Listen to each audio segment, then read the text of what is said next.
축복된 안식일 아침입니다.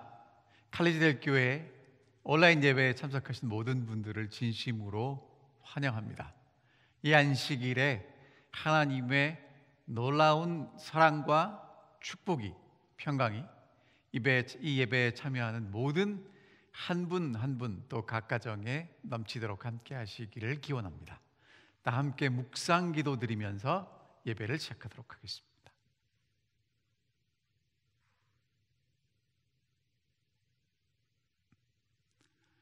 시작하는 찬미 25장 찬미를 다 함께 힘차게 부르시겠습니다.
하늘에 계신 아버지, 저희들에게 거룩한 안식일을 또다시 허락해 주셔서 고맙습니다. 저희가 이 안식일에 정말 주님 앞에 우리의 마음을 다해서 나아갈 수 있도록 도와주시고, 우리가 드리는 찬양과 기도와 모든 예배가 하나님께만 영광이 될 수 있도록 이 예배를 인도해 주시옵소서. 특별히 저희가 함께 모여서 예배들을 드리지는 못하지만 있는 곳곳에서 하나님의 거룩한 임재와 사랑과 또 하나님의 말씀을 통해서 우리가 새롭게 변화함을 받는 시간이 될 수 있도록 역사하여 주시옵기를 예수님의 이름으로 간절히 기도하옵나이다. 아멘.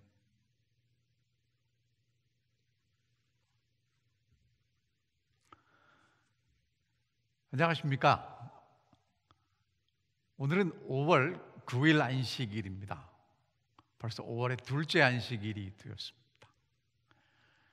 5월은 가정의 달이죠. 내일은 어머니 날입니다. 사실은 어제 5월 8일이 한국에서는 어버이날이었습니다. 5월 5일 어린이날도 있습니다. 우리는 이렇게 가정에 속해 살면서 우리 가정이 다 행복한 가정이 됐으면 하는 마음입니다. 행복한 가정이 어떤 가정일까? 제가 인터넷에서 사진을 찾았더니 이런 모습이더라고요. 가까이 붙어 있습니다. 그리고 표정들이 되게 밝아요. 엄마도 있고 아빠도 있고 할머니도 있고 할아버지도 있고. 그런데 백인이든 아시안이든 흑인이든 다 비슷합니다. 행복한 가정의 모습이. 하지만 이렇게 멀리 떨어져 있는 가정도 있고요, 의견이 좁혀지지 않는 가정도 있습니다. 그 사이에서 아이들은 어떻게 해야 될지 모르는 그런 가정도 있습니다. 여러분, 이 5월에 여러분은 어떤 가정이 되기를 원하십니까? 이런 질문을 드리는 것은 우리 모두가 한 명도 빠짐없이, 한 가정도 빠짐없이 다 행복한 가정이 되기를 원한다는 것입니다. 행복한 가정이 다 되기를 원하는데, 그럼 우리 가정이 행복한가? 이 시간에 다시 한번 좀 살펴보면서 성경은 우리에게 어떻게 하면 행복한 가정으로 갈 수 있는지 그 비결을 말하고 있는데, 예수님이 말씀하시는 그 비결을 좀 알아봤으면 좋겠습니다. 가정은요, 자세히 살펴보면 수많은 관계들로 엮여져 있습니다. 남편과 아내 사이, 부모와 자녀 사이, 자녀와 자녀 사이, 또 특별히 한국에서는 고부 간의 사이, 그런 관계들, 사이들이 있어요. 그 사이들이 행복하게 좋은 관계로 연결되어 있으면 그 가정이 행복한 가정이 됩니다. 근데 반대로 사이나 관계가 안 좋으면, 사이가 나쁘면, 관계가 좋지 않으면 그 가정은 행복할 수 없습니다. 그러면 오늘 여러분과 저의 가정이 행복한 가정이 되려면 어떻게 하면 될 수 있을까? 행복한 관계, 좋은 관계로 그 가정이 유지되는, 구성되는 가정이 되면 될 것입니다. 인간의 행복은 90%는 인간 관계에 달려있다고 얘기를 하죠. 그러니까 우리의 가정이 정말 행복한 가정이 되려면 우리 가정에 남편과 아내 사이, 부모와 자녀 사이, 형제와 자매 사이, 그 사이가 좋으면 정말 행복한 가정이 될 수 있을 것입니다. 예수님이 말씀하시는 인간 관계를 잘하는 비법은 누가복음 6장 31절에 이렇게 써 있습니다. 남에게 대접을 받고자 하는 대로 너희도 남을 대접하라. 이 뻔한 얘기를 하려고 하는 건 아니고요, 이것보다 더 좋은 정의는 없기 때문에 그렇습니다. 남에게 대접을 받고자 하는 대로 너희도 남을 대접하라. 그런데 오늘 저희가 집중적으로 살펴볼 말씀은 누가복음입니다. 여러분, 누가복음은 누가가 기록했고, 누가는 유대인이 아닌 이방인이에요. 그래서 유대인들보다 조금 더 구체적으로 자세하게 우리가 알아듣기 쉽게 기록했습니다. 남에게 대접을 받고자 하는 대로 너희도 남을 대접하라는 말씀은 마태복음에도 나오는데, 오늘은 특별히 누가복음에서 누가가 이해하고 우리에게 설명하는 것을 통해서 어떻게 하면 우리가 인간관계를 좋게 하고 좋아지는 인간관계 속에서 어떻게 하면 우리가 가정이 행복할 수 있는지를 살펴보도록 하겠습니다. 대접을 받고자 하는 대로 남을 대접하라. 우리는 인간관계 속에서 살아가고 있는데요, 인간관계란 사전에 보면 대인관계, 둘 이상의 사람이 빚어내는 개인적이고 정서적인 관계가 인간관계입니다. 그러니까 인간관계란 한 사람 위엔 맺을 수 없고요, 한 사람 이상의 사람들 사이에서 무엇인가 맺어지는 관계입니다. 쉽게 설명하면 이런 거예요. 갑과 을이 무엇인가를 주고 받을 때 그것이 한 번 끝나는 게 아니라 계속해서 무엇인가 주고 받고 할 때, 그것을 우리는 인간관계라고 얘기를 합니다. 이것은요, 거래하고는 좀 달라요. 거래는요, 대가를 지불하고 줄 걸 받고 주면 끝납니다. 하지만 관계라는 건 대가를 지불한 것 그 이상의, 돈을 지불하는 것 그 이상의 무엇인가가 오고 가는 것, 주고 받는 것을 관계라고 얘기를 하죠. 여러분, 관계란 나와 상대방이, 남편과 아내가 서로 무엇인가를 주고받고, 부모와 자녀가 서로 무엇인가를 주고받고, 형제와 자매가 서로 무엇인가를 주고받는 그런 사이가 인간관계라는 것입니다. 인간관계는요, 두 가지 종류가 있는데요, 첫 번째, 주고받는 것이 좋으면 좋은 관계고요, 주고받는 것이 나쁘면 나쁜 관계입니다. 여러분, 이 뻔한 얘기, 뻔하지만 되게 중요합니다. 왜냐하면 우리가 좋은 것을 주고받으면 좋은 관계가 돼요. 근데 나쁜 것을 주고받으면 굉장히 사이가 나빠집니다. 관계가 안 좋아집니다. 그러니까 여러분과 제가 행복한 가정을 정말 갖고 싶으면 인간관계에서, 우리 사이에서 좋은 것을 주고받아야 한다는 것입니다. 또 한 가지는요, 받기만 하려는 관계와 주고자 하려는 관계가 있는데요, 받고자만 하면, 받기만 하려고 하면 계속 받고 싶은데 주지 않으면 멀어지고 나빠져요, 사이가. 그런데 계속 주고 싶으면 점점 관계가 좋아지고 유지가 된단 말입니다. 제가 아는 교수님이 이런 말씀을 하셨어요. 미국 교회 가면 기분이 안 나쁜데 한국 교회 가면 가끔 기분이 나쁘다고 그러시더라고요. 그리고 설명을 하시는데 이렇게 말씀하시더라고요. 미국 사람들은 하이 합니다. 뭐 젊은 사람이나 어른들이나 뭐 남자나 여자나 누구나 다 하이 하고 해피 세븐하고 인사를 합니다. 근데 한국 교회를 오면 한국은 일반적으로 이제 젊은 사람이, 나이가 어린 사람이 나이가 많은 분들을 존경하는 마음으로 인사를 하잖아요. 그러니까 뭘 기대하고 오냐면 인사를 받을 것을 기대하고 온답니다. 받으려고 하죠. 근데 그게 충족되지 않으면 기분이 나쁘다는 거예요. 여러분, 그러니까 받으려고 하는 관계보다는 사실은 주려고 하는 관계가 되면 사람이 훨씬 더 기분이 좋아지고 관계가 좋아진다는 것입니다. 여러분, 인사를 받으려고 하는 것보다 인사하려고 다가간다면 얼마나 관계가 좋아지겠습니까? 자, 그래서 행복한 가정이 되려면 좋은 것을 주고자 하는 관계로 구성된 가정이 행복한 가정이 될 수 있다는 것입니다. 남편과 아내 사이에 좋은 것을 주려고 하고 부모와 자식 간에 좋은 것을 주려고 하는 그런 가정은 정말 행복한 가정이 될 수 있다는 말씀입니다. 우리가 일반적으로 행복한 가정이라고 생각을 할 때 우리가 기대하는 게 있어요. 근데 여러분, 가만히 살펴보면 우리의 기대하는 것이 참 다 공감이 될 거예요. 여러분, 저 볼게요. 이상적인 남편은 어떤 남편일까요? 우리 모두가 바라는 이런 남편은 참 좋은 남편이 하는 남편은 아내가 무엇인가 원하는 것을 잘 알고 채워주는 남편이죠.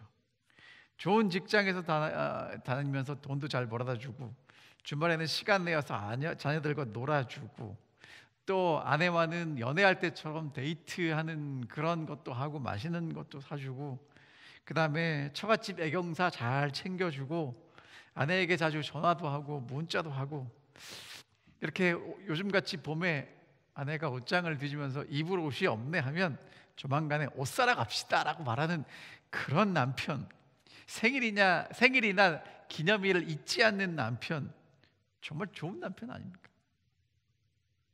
근데 여러분, 가만히 보면 좋은 남편의 특징이 뭐냐면 무엇인가 나에게 잘 해주는, 아내에게 잘 해주는, 그러니까 주기를 바라는 데서 좋은 관계에 대한 이상적인 남편은 이런 남편이라고 얘기를 합니다. 자, 좋은 아내에 대해서 살펴볼까요? 규모 있게 살림하고 정성스럽게 밥 차려주고 자녀 교육 잘 시키고 시댁에 관심 가져주고 바가지 긁지 않고 남편이 하는 일에 관심을 가지고 늘 격려하고 칭찬하는 남편의 길을 살려주는 아내. 역시 마찬가지죠. 아내가 남편에게 무엇인가를 끊임없이 잘 주는, 필요한 것을 주는 아내가 이상적인 아내라는 것입니다. 자녀와 부모 사이도 좀 볼까요? 좋은 자녀, 이상적인 자녀, 어떤 자녀입니까? 부모가 원하고 바라는 것을 탁탁 갖다 주면 좋은 자녀예요. 성적이 잘 나오고 말을 잘 듣고 좋은 대학 들어가고 그럼 참 좋다고 생각합니다. 부모는 어떻습니까? 자녀가 원하는 대로 부모님이 재정적 지원과 여러 가지 지원을 잘해주고 내가 원하는 것들을 다 하도록 해주는 그런 부모가 좋다라고 생각하지 않습니까? 그러니까 여러분 있죠? 우리가 살아가면서 나도 모르게 어떤 사람을 이상적으로 생각하냐면 내가 원하는 것을 잘 제공하고 내가 바라는 것을 채워주는 그 남편, 그 아내, 그런 자녀, 그런 부모가 이상적이라고 생각을 합니다. 그러니까 받고 싶은 거예요. 근데 여러분, 이 사진 아마 여러 번 보셨을 것입니다. 저 위에 갈릴리 바다가 있고 저 밑에 사해가 있는데요. 갈릴리 바다는요, 위에서 물이 흘러 들어오고 또 사해로 물이 흘러 내려갑니다. 요단강을 통해서. 그러니까 그 갈릴리 바다에는 고기가 있어요. 아직도 베드로 고기가 있습니다. 베드로가 잡던 그 고기가 아직도 있다는 거예요. 근데 이제 그 물이 흘러서 사해로 들어갑니다. 사해는요, 굉장히 고도가 낮아요. 물이 계속 흘러 들어갑니다. 여러분, 사해가 깨끗할까요? 지저분할까요? 흘러 들어가기만 하니까. 저는 사해가 그렇게 깨끗할 거라고 생각을 못했는데 가서 보니까 물이 정말 깨끗해요. 근데 굉장히 짭니다. 그리고요, 어떤 생명체도 살지 못합니다. 이유가 뭐냐면 나가는 것 없이 흘러 들어가기만 하기 때문에 그렇습니다. 여러분, 우리는요, 받는 걸 참 좋아하는데요, 받는 걸 좋아하는 그런 관계를 맺고자 하면 나도 모르는 사이에 서서히 죽어간다는 것입니다. 사회처럼. 여러분, 그 실례를 하나 보여드릴게요. 이것이 지금 아메리칸 인디언의 모습인데요, 왼쪽에 추장과 아주 멋있는 용맹스러운 뭔가 눈에서 이 빛이 나올 것 같은 이 인디언들의 모습이 있습니다. 그런데 이제 이 아메리칸 인디언들이 어떻게 됐냐면 보호구역 안에서 살게 됐고요, 정부에서 지원금을 주게 됐습니다. 계속 받고 충분히 받고 살 수 있게 됐습니다. 전처럼 노력하지 않아도 됩니다. 여러분, 이게 지금 아메리칸 인디언들 후예의 한 모습입니다. 다 그런 건 아니겠지만 참 많은 사람들이 마약에 중독이 되고 일하지 않아도 되니까 노력하지 않고, 그러다가 보니까 맥없이 저렇게 참 수준 이하의 생활을 하면서 살아간다는 것입니다.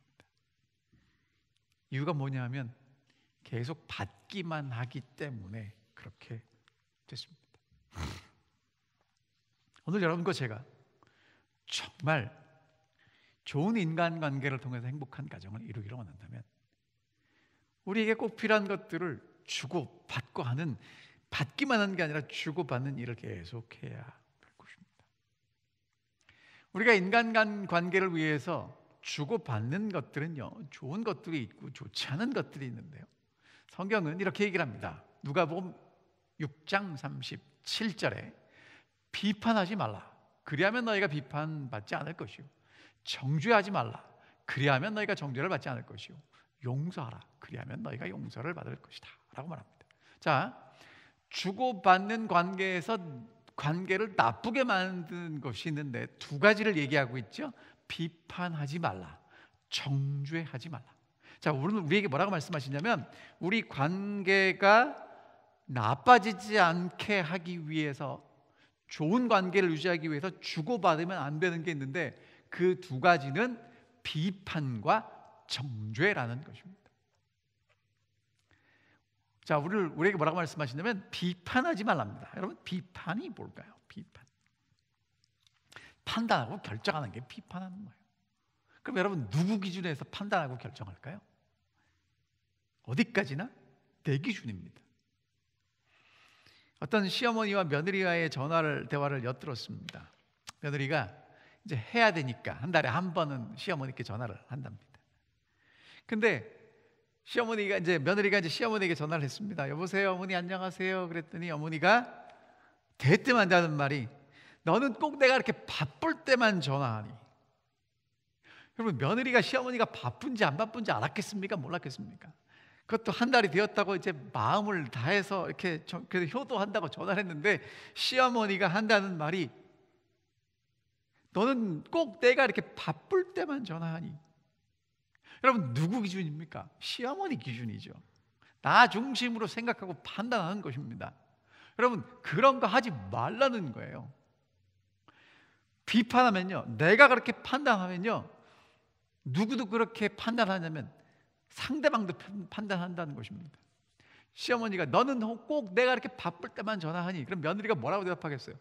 제가 어머니가 바쁜 줄 알았나요? 어머니는 제가 꼭 전화할 때만 그렇게 바쁘세요? 여러분, 비판하면요, 끊임없이 나를 중심으로 판단하고 네가 틀렸다고, 내가 옳다고 주장하게 된다는 것입니다. 두 번째는요, 정죄하지 말라는 것입니다. 여러분, 여기 정죄라는 것은 법정에서 판사가 형을 선고할 때 사용하는 단어예요. 죄가 있다고 선언하는 것입니다. 내 기준으로 판단하는 것을 넘어서 너는 이렇게 잘못됐다는 거예요. 너는 틀렸다는 거예요. 여러분, 그런 거 하지 말라고 얘기합니다. 그런데 우리가 살아가다 보면 정말 나도 모르게 얼마나 많은 비판과 정죄 속에 우리가 살아가는지 모르겠어요. 근데 여러분, 그거 아세요? 우리가 비난과 정죄를 할 때, 다시 말하면 상대방이 비난을 받고 정죄를 받을 때 어떻게 될까요? 한마디로 기분이 나빠집니다. 기분이 나빠진다는 것. 여러분, 사람은요, 정보보다 분위기에 더 민감하게 반응한답니다. 뭐냐면 정보는 생존에 절대적으로 연관돼 있지는 않아요. 하지만 분위기를 파악하는 것은 생존과 연관이 되어 있기 때문에 누군가 나를 비난하고 정죄할 때 우리 두뇌는요, 나도 모르게 그 분위기를 파악한다는 것입니다. 그리고 기분이 나빠져요. 그리고 우리 마음이 다칩니다. 제가 늘 보니까 저희 집사람하고 이렇게 얘기를 할 때 팩트를 얘기해요. 옳은 걸 얘기합니다. 그럼 그 얘기 때문에 저희 집사람 마음이 상하는 걸 봐요. 근데 오늘 이 설명을 제가 이렇게 준비하면서 보니까 사람이 옳고 그런 것보다 생존을 위해서 분위기 파악을 하고, 그래서 그것 때문에 마음이 다치면 아무리 올바른 것도 얘기해도 들어가지 않겠구나.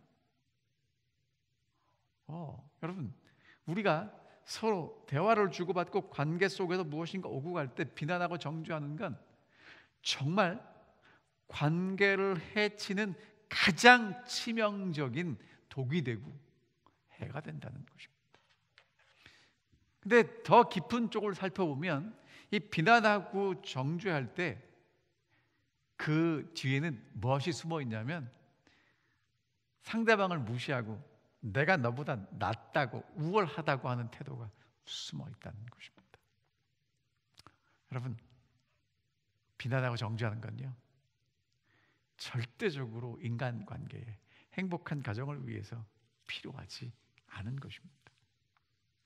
정말 여러분이 행복한 가정을 원하신다면, 좋은 인간관계를 원하신다면 비난과 정죄를 가급적이면 정말 어떠한 일이 있어도 주고받지 않게 되기를 간절히 바랍니다. 자, 그러면 우리가 관계에 있어서 주고받으면 좋아지는 것들이 있는데 그것이 성경은 용서라고 얘기합니다. 용서하라. 용서를 주고받아라. 여러분, 용서하라는 뜻은요, 어떤 뜻이 있냐면 석방하고 풀어놓고 가게 하는 것입니다. 여러분, 제가 보니까 용서하지 못할 때 상대방을 내 마음속에 가두어두고 보내질 않아요. 뭘 어떻게 좀 내가 했으면 좋겠어. 안 보내려고 합니다. 근데 우리가 뭐라고 말씀하시냐면 포대라는 거예요. 석방하라는 것입니다. 풀어서 가게 하라는 거예요. 여러분, 사실은요, 그 사람 내 마음속에 붙잡고 있다고 그 사람이 붙잡혀 있지도 않고 억지로 붙잡아 놓기 때문에 힘듭니다. 그냥 풀어서 놓아서 가게 하는 게 훨씬 내게 축복이 된다는 걸 아는데도 그게 쉽지 않습니다. 자, 그러면 구체적으로 어떻게 용서하라고 말씀하시냐면 누가복음 6장 35절 36절에 이렇게 말씀하십니다. 오직 너희는 원수를 사랑하고 선대하며 아무것도 바라지 말고 꾸어주라. 그리하면 너희 상이 클 것이요 또 지극히 높으신 이의 아들이 되리니 그는 은혜를 모르는 자와 악한 자에게도 인자하시리라. 너희 아버지의 자비로우심 같이 너희도 자비로운 자가 되라. 자, 오늘 우리에게 뭐라고 말씀하시냐면 원수하고의 관계에 있어서 우리에게 용서라고 말씀하시는 건 뭐냐면 주는데 뭘 주라고 말씀하시냐면 원수를 사랑하랍니다. 원수에게 선대하랍니다. 꾸어줄 때 이게 돌아올까를 생각하지 말고 빌려주래요. 이게 우리에게 기대하시는 용서라는 것입니다. 그럼 왜 우리가 용서해야 되는가? 왜 원수를 사랑하고 선대하고 기대하지 말고 빌려줘야 되는가? 그렇게 할 때 우리에게 상을 주시겠다는 것입니다. 그 상이 뭐냐면 지극히 높으신 이의 아들이 되는 상을 주시겠다는 거예요. 그러면 그렇게 용서하는 여러분과 저는 하늘 아버지를 닮은 아들이 된다는 것입니다.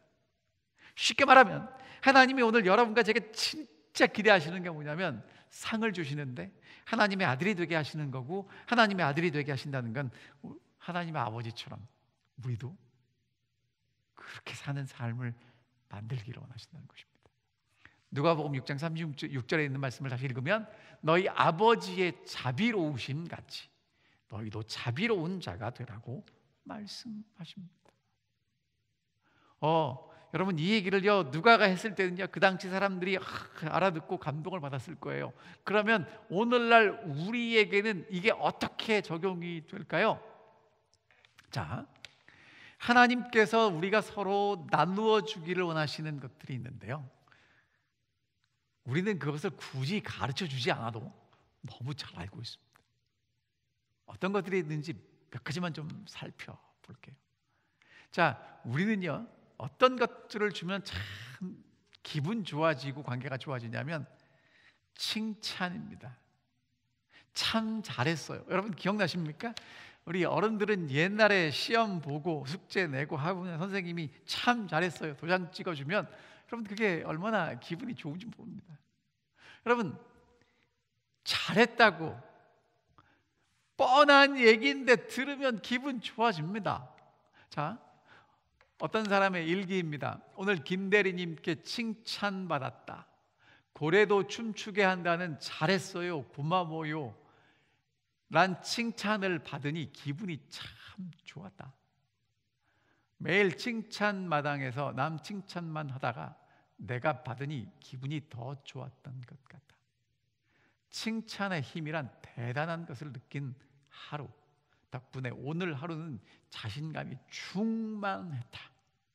여러분, 그러니까 정말 좋은 관계를 맺고 싶으시면요, 행복한 가정을 만들고 싶으시면 남편과 아내 사이에서 칭찬하셔야 됩니다. 아침상을 차려온 아내에게 수고했다고 그러고 너무 맛있다고 그러고 이거 먹으면 내가 더 건강해질 것 같다고 칭찬해 주십시오. 남편에게 당신이 있어서 너무 좋다고 말로 표현해 주세요.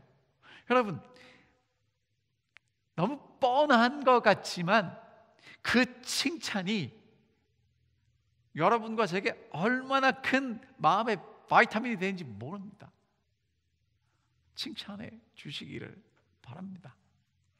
칭찬하는 방법, 인터넷에 있는 것들을 제가 좀 갖고 왔는데요, 칭찬하는 일이 생겼을 때 즉시 칭찬하고요, 잘한 점을 구체적으로, 가능한 한 공개적으로, 결과보다는 과정을, 사랑하는 사람을 대하듯이 칭찬하고 진실한 마음으로 칭찬하고 이제 그렇게 하라고 얘기를 합니다. 자, 그 다음에 용서하라를 오늘날 우리 시대 버전으로 바꾸면 뭐냐면 배려하고 존중하라는 것입니다. 여러분, 오늘 우리는요 정말 누군가 나를 배려해 주면, 나를 생각해 주면 참 고맙습니다. 그리고 나를 존중한다고 한다는 걸 느끼면 너무 행복해요. 그럼 여러분, 우리가 어떻게 하면 배려하고 존중할 수 있을까요? 상대방을 만나서 나는 당신을 배려합니다, 나는 당신을 존중합니다 이렇게 말하면 그게 배려하고 존중하는 걸까요? 어떻게 하면 내가 정말 배려받고 있고 존중받고 있다고 느낄 수 있을까? 여러분, 뭔가가 느껴지지 않습니까? 저 사람의 모습, 이 표정을 통해서. 여러분, 그러니까 우리가요 이 존중한다는 것, 배려한다는 건 사실은 말로 표현되는 것이기도 하지만 우리의 모습과 태도를 통해서 뭔가 이렇게 표현되는 거예요. 자, 다른 사람을 존중할 수 있는 최고의 방법, 누구나 할 수 있는 방법, 하지만 아무나 못하는 방법, 경청입니다. 경청은요, 한자를 찾아봤더니 뭐냐면 기울일 경자입니다. 몸을 기울여서 듣는 게 경청이에요. 그냥 듣는 게 아니고요, 몸을 기울여서 듣는 게 경청입니다. 잘 듣는 거죠. 여러분, 우리가 대화할 때 사람에게 사실을 알려주고 팩트를 알려주기 위해서 대화를 하지만, 사실은 대화할 때 가만히 들어보면 무엇을 듣게 되냐 하면 나 좀 알아주세요, 그걸 원하고 대화를 합니다. 그러면 그래, 네 말이 일리가 있어, 맞고 보니 그럴 수도 있네 라고 누군가 내 말에 수긍해주고 긍정적인 피드백을 해주기를 바라요. 그래서 오늘 여러분과 제가 이제 우리 남편이나 아내나 자녀나 부모님하고 대화할 때 어떤 걸 해야 되냐면 이걸 해야 됩니다. 그래, 그럴 수 있겠네, 맞아. 여러분, 이렇게 들어주는 거예요. 근데 그거 아십니까? 여러분, 대화는요 두 사람이 하는 거죠. 대화할 때는 두 부류의 사람이 있답니다. 첫 번째는요, 지금 말하고 있는 사람이 있고요. 그럼 여러분, 그러면 반대쪽은 뭐 하는 사람이겠습니까? 말하는 사람이 있으면 누가 있을까요? 듣는 사람이라고 생각하겠지만 여러분, 가만히 생각해 보세요. 두 사람이 대화를 하고 있는데 지금 내가 말을 하고 있으면 저 사람은 듣고 있나요? 우리는 듣고 있다고 착각을 하는데, 여러분 가만히 제가 제 자신을 생각해 보니까 이 사람 빨리 말이 끝나고 내가 말하기를 기다리고 있더라고요. 그러니까 대화하는 두 사람은요, 지금 말하고 있는 사람과 앞으로 말하려고 기다리고 있는 사람, 그러니까 서로 말만 하려고 하고 듣는 사람이 없다는 것입니다. 그러니까 여러분, 서로 들어주지 않는다는 거예요. 정말 상대방의 관점에서 들어주는 것, 여러분 그냥 들어주고 고개를 끄덕여주면 돼요. 그걸 우리가 서로 필요로 하고 있고, 그렇게 해줄 때 우리는 정말 존중받는다고 생각하는 것입니다. 근데 여러분,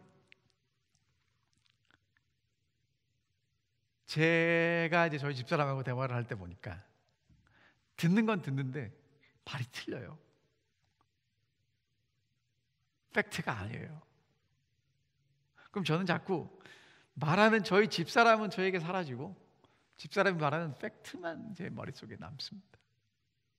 근데 여러분, 대화는 두 사람이 하는 거고요, 두 사람이 무엇을 나누냐보다 그 나누는 대화를 통해서 두 사람의 관계가 어떻게 되느냐가 더 중요하지 않겠습니까? 여러분, 얼마나 옳고 그르느냐보다 그 대화를 통해서 두 사람이 더 가까워지고 좋은 관계가 유지되느냐가 더 중요하지 않겠습니까?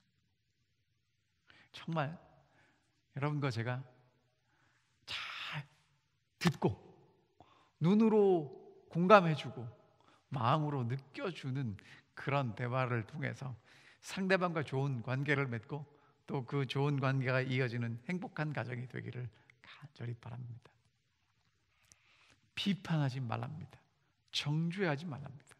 그 대신에 용서랍니다. 이것이 성경이 우리에게 가르쳐주는 비결입니다. 자, 그러면 이제 여기까지는 성경이 아니라도 얘기하는 부분이에요. 근데 이제 예수님이 말씀하신 오늘 말씀의 백미, 클라이막스가 여기 있습니다. 좋은 인간관계의 유지를 위한 하나님의 명령이자 약속이 있는데요, 누가복음 6장 38절입니다. 주라, 그리하면 너희에게 줄 것이니 곧 후히 되어 누르고 흔들어 넘치도록 하여 너희에게 안겨주리라. 너희가 헤아리는 그 헤아림으로 너희도 헤아림을 도로 받을 것이니라. 이렇게 말씀하십니다. 자, 뭐라고 말씀하시냐면 주랍니다. 여러분, 인간관계에 있어서 예수님이 오늘 우리에게 말씀하시는 명령은요, 주랍니다. 다시 말하면 명령이다, 약속이에요. 주랍니다. 받을 걸 기대하지 말고 주랍니다. 주라고 말씀하세요. 그러니까 여러분, 오늘 인간관계를 맺는데, 행복한 가정이 되는 데 있어서 여러분이 오늘 딱 하나만 가지고 돌아가셔야 된다 그러면 뭐가 있냐면 주라입니다. 뭐 하시라고요? 주라고요. 온라인을 통해서도 예배드리지만 여러분 따라하십시오. 주라고 말씀하세요. 여러분 이 얘기는요, 우리 속담에도 있어요. 가는 말이 고와야 오는 말이 곱다. 여러분 오늘 우리가요, 가는 말이 고와야 오는 말이 곱다는 건 먼저 주란 얘기죠. 근데 우리는 줍니까? 받으려고 합니까? 주지 않고 받으려고 하는 거예요. 메아리, 산에 가서 메아리를 하는데 안녕하세요 하면 안녕하세요가 돌아오고요, 다 반대로 바보야 그러면 바보야가 돌아오는 것입니다. 그러니까 여러분 우리가 정말 좋은 인간관계를 원한다면 먼저 줘야 돼요. 그런데 오늘 왜 우리에게 주라고 명령하시냐면 첫 번째, 줄 것이 있기 때문에 주라고 말씀하십니다. 예? 자, 예수님이 5,000명을 먹이실 때 사실은 예수님이 제자들에게 너희가 먹을 것을 주어라고 말씀하셨습니다. 제자들 줄 게 없어요. 예수님, 선생님 우리가 줄 게 없는데 어떻게 주겠습니까? 그때 예수님 뭐라고 말씀하셨냐면 뭐 있는 거 갖고 와봐라. 그래서 물고기 5개 2마리와 보리떡 5개를 가져다 드렸죠. 예수님이 제자들에게 떼어 주셨습니다. 그리고 나눠주라고 말씀하시는 거예요. 여러분 예수님이 주라고 말씀하실 때 예수님은요 아무것도 우리에게 주지 않고 주라고 말씀하시는 분이 아니라는 거예요. 예수님이 우리에게 주라고 말씀하실 때는 적어도 우리가 다른 사람에게 나누어 줄 무엇인가가 있기 때문에 주라고 말씀하시는 것입니다. 지금 누가복음 6장에 있는 이 말씀은요, 예수님이 제자들에게 하시는 말씀이고요, 예수님의 제자가 된 사람들은요 이미 예수 그리스도를 통해서 하나님의 사랑과 하나님의 구원과 하나님의 은혜와 하나님의 자비하심이 무엇인지를 경험한 사람들입니다. 하나님의 사랑이 무엇인지를 아는 사람들이에요. 크든 작든 안다는 것입니다. 알고 경험한 것 나누어 주라고 말씀하십니다. 야고보서 1장에 이렇게 말씀하십니다. 온갖 좋은 은사와 온전한 선물이 다 위로부터 빛들의 아버지께로부터 내려오나니 하늘 아버지께서는 우리에게 좋은 것들을 주기 위해서 기다리고 계시는데 우리가 주면 다시 주시겠다고 말씀하십니다. 자, 그 다음에요, 이유가 뭐냐면 왜 주라고 명령하시냐면 줘야 더 많은 것을 주시기 때문에 그렇습니다. 자, 하늘 아버지께서 뭐라고 말씀하시냐면 더 많은 걸 주기 원하는데 우리가 주면 주는 만큼 어떻게 주시냐면 되를 누르고 흔들어서 넘치도록 안겨주시겠다고 말씀하십니다. 그러니까 더 많이 주시고 싶으신데 오늘 우리에게 더 많이 주시고 싶은 방법이 뭐냐면 우리가 줘야 주실 수 있다는 것입니다. 사랑하는 카리스델교회 성도 여러분, 우리가 서로 줘야 됩니다. 가정에서 줘야 돼요. 교회에서 줘야 됩니다. 뭘 줘야 되냐면 하나님이 내게 주신 것, 그것을 나눠줘야 됩니다. 하나님이 내게 주신 것을 나누어 줄 때 가는 말이 고우니까 오는 말도 곱게 된다는 것입니다. 제가 이 말씀을 준비하면서 참 많이 속상했습니다. 왜냐하면 이 제가 참 옳고 그름을 따지는, 왜 그런지 모르겠어요. 그런 사람이라 저희 집사람하고도 참 관계가 때로는 저희 집사람이 이해해 주니까 살고 있고, 제가 보니까 저희 교회 생활도 우리 장로님 집사님들이 저를 이해해 주시니까 제가 살고 여기까지 온 게 아닌가라는 생각을 참 많이 하게 됐습니다. 정말 감사할 뿐입니다. 제 주변에는 참 이해해 주시고 부족함에도 불구하고 많은 것들을 주시는 분들이 얼마나 많이 계신지, 정말 그런 분들을 제 옆에 주신 하나님께 감사를 드립니다. 자, 그리고요, 우리에게 비판하지 말고 정죄하지 말고 용서를 주라고 말씀하시는 것은요, 우리를 향한 하나님의 정말 놀라운 배려입니다. 자, 아까 우리가 말씀드렸어요. 인간관계를 위해서 우리가 주고받는 것들이 있는데 이런 것들을 주고받으면 관계가 나빠지고요, 이런 것을 주고받으면 관계가 좋아진다고 말씀드렸습니다. 비판하고 정죄하면 관계가 나빠지고요, 용서하면 관계가 좋아진다고 말씀을 드렸어요. 뭐 다 아는 사실이죠. 자, 근데 하나님은 오늘 우리에게 뭐라고 말씀하시냐면 비판하고 정죄하는 거는 내가 할게 라고 말씀하십니다. 하나님 담당이라고 말씀하세요. 그리고 용서하는 건 우리에게 맡기셨습니다. 우리 복은 용서하랍니다. 여러분, 근데요, 인간관계를 하다 보면 비판하고 정죄해야 속이 시원하지 않습니까? 용서하는 거 정말 힘들고 어렵지 않습니까? 그 하나님은 속 시원하고 막 기분 좋은 건 다 하나님이 하고, 힘들고 어려운 건 누구한테 시키는 거예요? 우리한테 시키는 겁니까? 여러분, 하나님이 그런 분인 것 같으세요? 여러분, 이걸 한 번만 조금 더 깊이 생각해 보면, 조금만 더 우리 보는 시각을 바꾸면, 이건 어마어마한 하나님의 사랑과 배려입니다. 여러분, 왜냐하면 하나님이 만약에 우리에게 비판하고 정죄하는 것까지 맡기셨다면 우리 이웃들과 관계가 좋아지겠습니까? 나빠지겠습니까? 절대로 좋아질 수가 없어요. 그래서 하나님 뭐라고 말씀하시냐면, 비판하고 정죄하는 것도 그 사람이 받아야 될 건데 그건 내가 할게. 힘들고 어려운 건 내가 줄게. 그리고 우리에게 뭐라고 말씀하시냐면, 나누어져서 기분 좋은 건 니네가 줘. 그렇게 말씀하시는 겁니다. 여러분, 옆집에 맛있는 떡 해서 갖다 주는 게 기분 좋게 갈 수 있는 것입니까? 아니면 비파들어 가는 게 기분 좋게 가는 것입니까? 하나님이 우리에게 뭐라고 말씀하시냐면, 옆에 있는 사람들, 아내나 남편이나 옆에 있는 이웃들을 만나서 기분 좋고 그 사람 기분 좋게 만들어주는 용서를 가져다 줄 때는 우리 보고 가져다 주라고 말씀하십니다. 그리고 옆에 있는 사람 만나서 힘들고 어렵게 될 그런 관계를 만드는 것, 비판하고 정죄하는 건 하나님이 친히 하시겠다고 말씀하십니다. 정말 좋은 하나님 아니십니까? 여러분, 하나님이 정말 좋으십니다. 하나님은 정말 여러분과 제가 이렇게 행복하고 아름다운 정말 좋은 가정을 가꾸기를 원하십니다. 그것을 위해서 정말 우리 가정이 좋은 관계를 이끌어야 될 것입니다. 남편과의 사이, 부모와 자녀 사이, 형제와 자매 사이, 특별히 고부 사이에 좋은 관계가 맺어지면 행복한 가정이 될 것입니다. 여러분, 그 일을 위해서 주십시오. 좋은 것 주십시오. 받고 싶어하는 것 주십시오. 칭찬해 주십시오. 잘 들어 주십시오. 배려해 주십시오. 존중해 주십시오. 주십시오.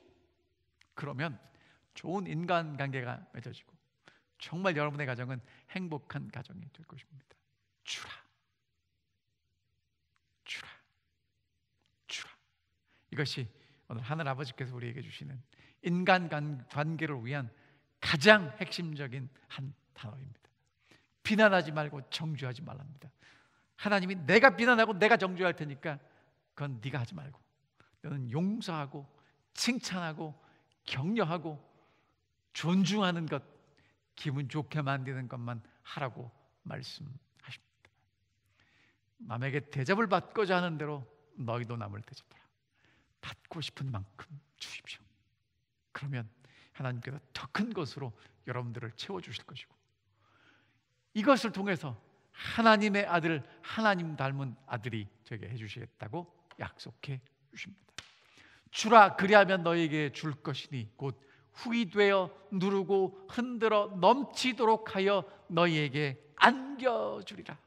너희가 헤아리는 그 헤아림으로 너희도 헤아림을 도로 받을 것이니라. 여러분, 정말 하나님을 믿기 때문에, 하나님의 약속이기 때문에, 하나님의 명령이기 때문에 기쁨으로 나누어 주는, 그래서 좋은 인간관계를 맺고 행복한 가정이 되는 우리 모든 사랑하는 성도들의 가정이 되시기를 바라면서 오늘 말씀을 줄이겠습니다. 우리 다 함께 612장 찬미를 함께 부르시겠습니다.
하늘에 계신 아버지, 저희들에게 행복한 가정을 주셔서 감사합니다.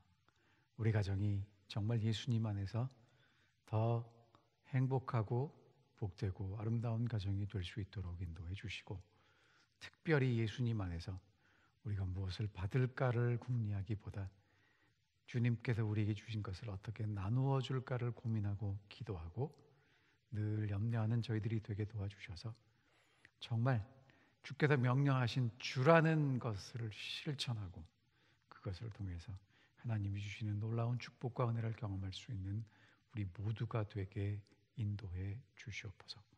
하나님의 축복이 이 안식일의 예배에 참여한 우리 모든 갈릴리 교회 성도들과 또 각처에서 온라인을 통해서 예배드리는 모든 성도들의 가정에 함께 하시고, 그 가정들이 주님께서 주신 명령을 따라 살아감으로 좋은 인간관계와 행복한 가정이 될 수 있도록 축복해 주시옵기를 사랑받으신 예수 그리스도 이름으로 간절히 기도드리옵나이다. 아멘.